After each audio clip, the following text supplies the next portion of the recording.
जय श्री कृष्णा। राधे राधे। जय श्री राम। दोस्तों, आप सभी का हमारे YouTube चैनल पे एक बार फिर से स्वागत है। चलिए आज इस वीडियो में बात करते हैं कि आखिर रावण की मृत्यु कैसे हुई।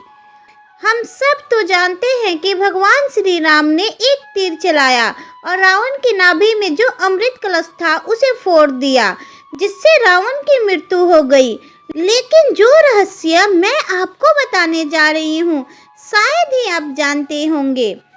चलिए जानते हैं। हमें अपने बुजुर्गों से, माता पिता से, रामायण की कथा से आज तक हमें सिर्फ यही पता था कि रावण की मृत्यु का कारण उसका भाई विभीषण था।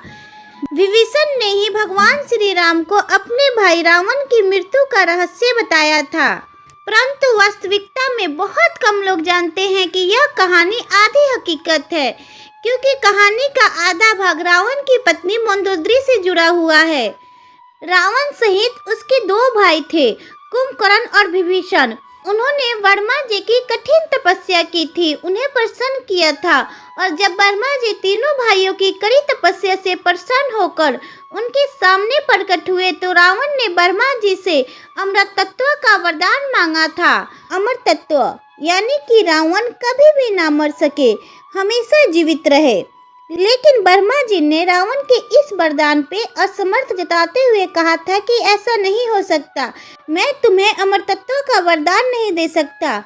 पर वो रावण की कठिन तपस्या से प्रसन्न भी थे। काफी सोच विचार करने के बाद वर्मा जी ने कहा कि रावण, मैं तुमको एक तीर देता हूँ और यही तीर तुम्हारी मृत्यु का कारण बनेगा।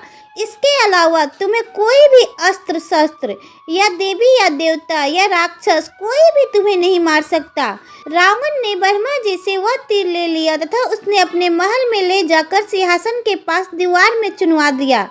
तब भगवान श्री राम द्वारा चलाए गए हर बार रावण के ऊपर असर नहीं दिखा रहा था। श्री राम अपने तीरों से रावण का सर काटते थे, पर रावण का एक नया सर स्वयं उत्पन्न हो जाता था।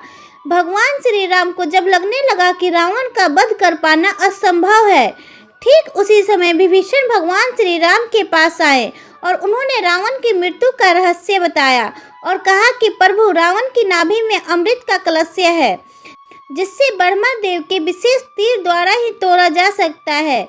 ऐसे में विभीषण ने भगवान श्री राम को बताया कि उस विशेष तीर के द्वारा ही रावण का वध हो सकता है, अन्यथा कोई भी अस्त्र रावण का वध नहीं कर सकता। और यह जो रहस्य था सिर्फ मंदोदरी, जो रावण की पत्नी थी, उन्हें ही पता था। बस फिर क्या था, हनुमान जी ने एक ज्योतिषाचार्य का रूप धारण किया।